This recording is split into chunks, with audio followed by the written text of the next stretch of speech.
अस्सलाम वालेकुम दोस्तों, उम्मीद करती हूँ आप सब खैरियत आफियत से होंगे। आज मैं आपके लिए जो कहानी लाई हूँ वो है तन्हाई का हल, कि आप तन्हाई को कैसे ख़त्म कर सकते हैं, अपनी बोरियत को कैसे ख़त्म कर सकते हैं। चले बढ़ते हैं अपनी आज की कहानी की तरफ। लेकिन उससे पहले अगर आप हमारे चैनल पर नए हैं तो हमारे चैनल को सब्सक्राइब करें, हमारी वीडियो को लाइक करें, शेयर करें और कमेंट करें। यूरोप के क़याम के ज़माने की बात है।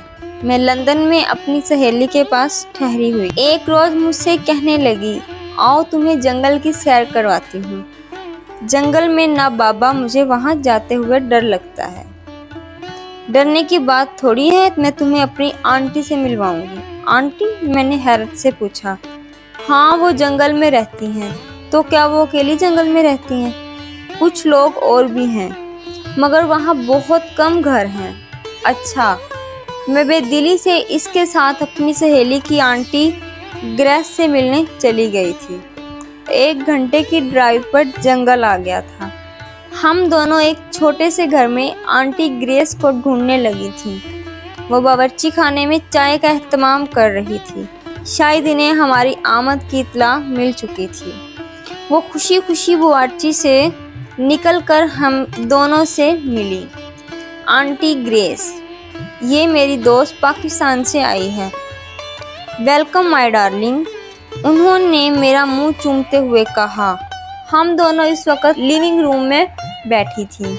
आंटी ग्रेस चाय बनाकर ले आई थी, साथ चॉकलेट और बिस्कुट भी थे। चाय पीते हुए मैंने सारे घर का जायजा लेना शुरू कर दिया। सुनसान घर, और वो भी इस घने जंगल में 3-4 घरों में से एक था। कुछ फासले पर 3-4 घर और भी थे।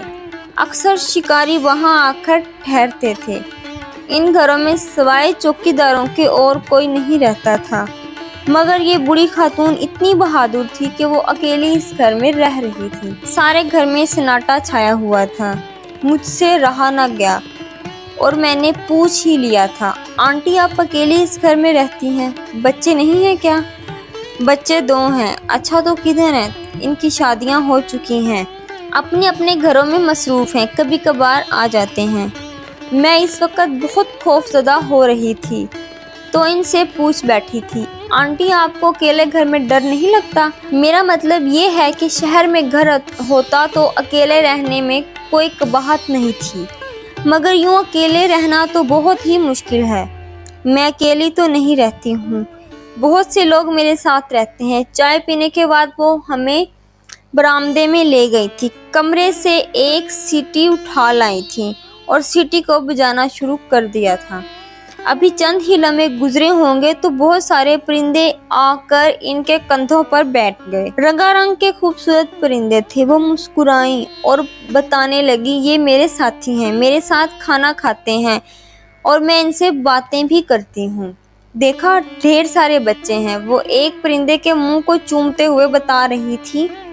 मैं हैरान इस आंटी ग्रेस को देखकर, जो इन परिंदों के साथ खुशो खुरम दिखाई दे रही थी।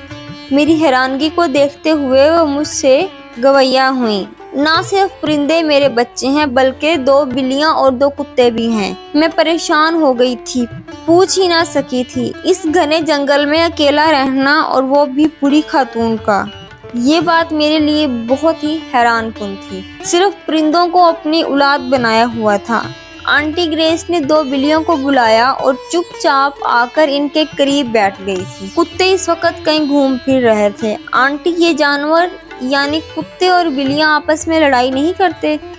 मेरी बात का जवाब देते हुए बताने लगी, पहले पहल तो इनकी लड़ाइयाँ होती थी, मगर मैंने इनकी तरबियत करने में बड़ी मेहनत सर्फ की है।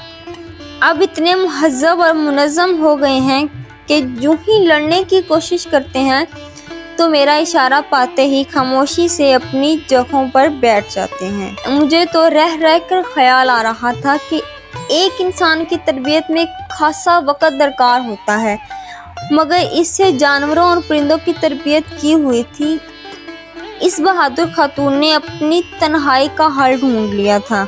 वो परिंदों, बिल्लियों और कुत्तों के साथ बहुत खुश थी और एक جو ہم انسانوں کے ساتھ خوش نہیں رہ سکتے۔ میں واپس آتے ہوئے سوچ رہی تھی کہ اس دنیا میں طرح طرح کے لوگ بستے ہیں، ایک خدا ہی ہے جو انسانوں کو جینے کا موقع دیتا ہے۔ اس کہانی سے ہمیں یہ نتیجہ اخذ ہوا ہے کہ دیکھو، وہ ایک بڑھیا عورت جو گھنے جنگل میں رہتے ہوئے بھی خود کی زندگی سے بہت مطمئن تھی، انہوں نے اپنی بوریت کو دور کیا ہوا تھا جانوروں اور پرندوں سے دوستی کر کے، اور وہ انہی جانوروں اور پرندوں سے بہت خوش تھی، انہی کو وہ اپنے بچے سمجھتی تھی۔ اور ایک ہم انسان ہیں کہ اتنی بڑی دنیا میں رہتے ہوئے، اتنے بڑے شہر میں رہتے ہوئے، دوستوں میں، رشتہ داروں میں، فیملیز میں بھی رہتے ہوئے بھی ہم خوش نہیں رہ پاتے، اداسیاں ہمارے چہروں پر جھلک رہی ہوتی ہیں، اور ہمیں اپنی بوریت کو ختم کرنے کے لیے خوش رہنا چاہیے، کیونکہ زندگی ایک ہی دفعہ ملتی ہے، ہمیں اس کو انجوائے کرنا چاہیے۔ اللہ تعالیٰ نے بھی انسان کو موقع دیا ہے کہ وہ اپنی زندگی کو اچھی طرح جیے اور انجوائے کرے۔ اللہ حافظ، ملتے ہیں کسی نیکسٹ ویڈیو میں۔